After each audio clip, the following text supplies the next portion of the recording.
الحمد لله رب العالمين والصلاة والسلام على أشرف الأنبياء والمرسلين نبينا محمد صلى الله عليه وعلى آله وأصحابه أجمعين أما بعد আমার সম্মানিত দ্বীনি ভাইরা আসসালামু আলাইকুম ওয়া রাহমাতুল্লাহি ওয়া বারাকাতুহু। আমাদের দরস চলতেছে আল্লাহর উপর ঈমান এবং তাওহীদের অর্থ। এরপরে আলোচনা করেছিলাম বিগত দুটি ভিডিওর মধ্যে ঈমান এবং কি তাওহীদের আলোচনা এবং কি তাওহীদের প্রকারভেদ। বলেছিলাম যে তাওহীদ তিন প্রকার, তার মধ্যে আমরা তাওহীদুল উলুহিয়া, 2 নম্বর তাওহীদ আর রুবুবিয়া। প্রথমে আমরা আলোচনা করেছিলাম তাওহীদুর রুবুবিয়া নিয়ে, দ্বিতীয় নম্বর আমরা আলোচনা করেছিলাম তাওহীদুল উলুহিয়া সম্পর্কে। এই সম্পর্কে কোরআন হাদিস থেকে বিভিন্ন প্রমাণ দিয়ে আপনাদের সামনে পেশ করেছিলাম। আল্লাহর কাছে দোয়া করি আমাদের যেন এই মেহনত, এই দরজগুলি কবুল করেন এবং কি সবাইকে তাওহীদের উপর অটল থাকার জন্য তৌফিক দান করেন।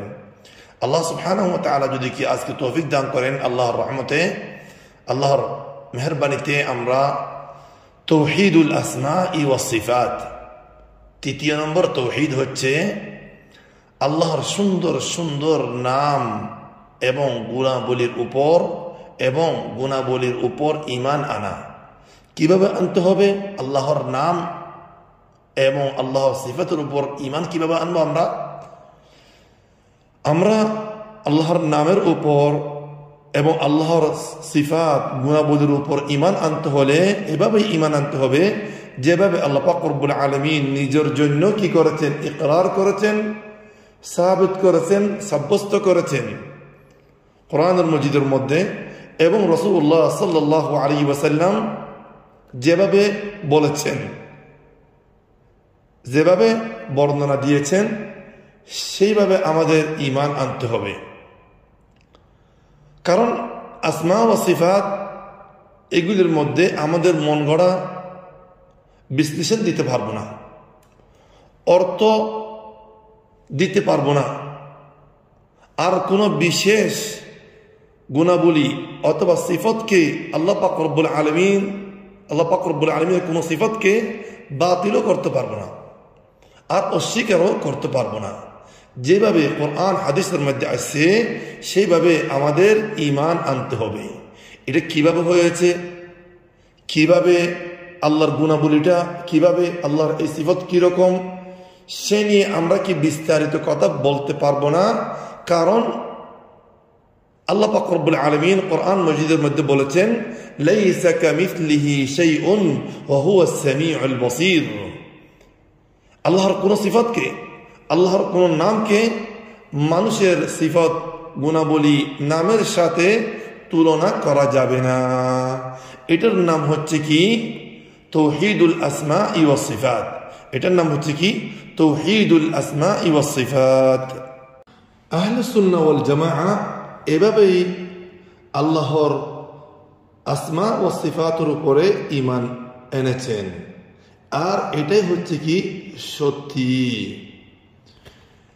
উপরের কথাগুলির মাধ্যমে আমরা এটুকু বুঝতে পারলাম যে আমরা আল্লাহর কোন গুণাবলীর বাবতে এবং কি আসমার বাবতে, নামগুলির বাবতে নিজের মন গড়া কোনো কথাবার্তা বলতে পারবো না, ইল্লা বিদালিলিম মিনাল কিতাবি ওয়াস সুন্নাহ। এটুকু আমরা বলতে পারবো যা কোরআন মাজিদের মধ্যে এবং কি আল্লাহর নবী সাল্লাল্লাহু আলাইহি ওয়াসাল্লামের হাদিসে মুবারকের মধ্যে আছে। এতটুকু আমাদের বলা কি আছে? অনুমতি আছে। এরপর ভাইয়ের আমার, আল্লাহ পাক রব্বুল আলামিন যত ধরনের কি আছে সিফাত আছে এবং নাম আছে, এগুলির মধ্যে সব পরিপূর্ণতার সাথে আমাদের ঈমান আনতে হবে। আল্লাহ পাক রব্বুল আলামিন সব ধরনের ত্রুটি এবং কি কুরুট থেকে পাক। আল্লাহ পাক রব্বুল আলামিনের কোন নাম অথবা কি গুণাবলী মানুষের সাথে অথবা কোনো মাখলুকের সাথে কি করা যাবে না? তুলনা দেওয়া যাবে না। আমরা এভাবেই ঈমান আনতে পারি। যেমন একটি উদাহরণ, আল্লাহ পাক রব্বুল আলামিন যে আছে আর রহমানু আলাল আরশি ইস্তাওয়া, আল্লাহ পাক রব্বুল আলামিন যে আরশের উপর আছেন সেটা কোরআনের মধ্যে আছে, অনেক আয়াতের মধ্যে। আমরা এই বাবদে এতটুকু বলতে পারি, আল ইস্তিওয়াউ মা'লুমুন, আল্লাহ পাক রব্বুল আলামিন যে মুস্তাওয়ী আছে, আরশের উপর আছে, সেটা কি মা'লুম, এটা জানা অবস্থায় সমস্ত মুসলমান আহলে সুন্নাহ ওয়াল জামাআত ঈমান এনেছেন। ওয়াল কাইফু মাজহুলুন, কি কোন অবস্থায় আছে, কি অবস্থায় আছে, কিভাবে আছে, এই বাবদে কোনো কি দেন নাই, আমাদেরকে বর্ণনা দেন নাই, সেটা তাহলে কি মাজহুল। আর এটা আল্লাহর পক্ষ থেকে বর্ণনা আসছেন। রাসূলুল্লাহ সাল্লাল্লাহু আলাইহি ওয়া মিনাল্লাহিল বায়ান ওয়া আলার রাসূলি আল বালাগ, রাসূলুল্লাহ সাল্লাল্লাহু আলাইহি ওয়াসাল্লাম আমাদের পর্যন্ত পৌঁছেছেন। তাহলে যেভাবে আল্লাহ পাক রব্বুল আলামিন কোরআনের মধ্যে বলেছেন, যেভাবে রাসূলুল্লাহ সাল্লাল্লাহু আলাইহি ওয়াসাল্লাম সুন্নাত নববীর মধ্যে বর্ণনা দিয়েছেন, সেইভাবে আমাদের কি আনতে হবে, ঈমান আনতে হবে। কোনো বেশি বিশ্লেষণ করা আমাদের জন্য কি নাই, জায়েজ নাই। আল্লাহ পাক রব্বুল আলামিন আমাদেরকে সহজে ঈমান তাওহীদ বুঝার তৌফিক দান করো, এবং ঈমান আর তাওহীদের উপর সবাইকে অটল থাকার জন্য তৌফিক দান করো। والسلام عليكم ورحمة الله وبركاته، وصلى الله وسلم على نبينا محمد وعلى آله وأصحابه أجمعين.